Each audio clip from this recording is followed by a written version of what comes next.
Hey guys, in this quick tutorial, I'm going to show you how to transfer USDT from Bybit to another Bybit account without any fees.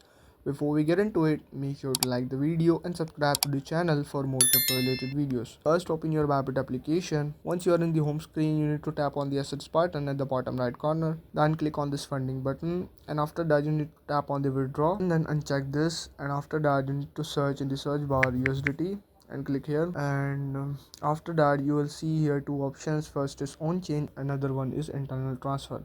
Always keep in mind that on chain is used to transfer from exchanges or wallets, and the another internal transfer is used to transfer using Bybit to another Bybit account. Simply tap on the internal transfer, and here you can transfer your funds using email, using mobile account, mobile number, or using UID. So we are using UID. After that you need to enter another Bybit account UID, and in the amount you need to enter amount, and the minimum amount is 1 USDT. And after that you need to tap on this withdraw button, and keep in mind that it shows zero fees.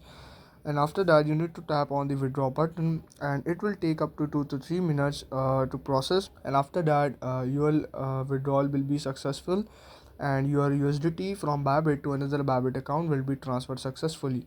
And that's it. Now you know how to transfer USDT from your Bybit to another Bybit account without any fees. If this video helped you out, make sure to like the video and subscribe to the channel for more crypto related videos.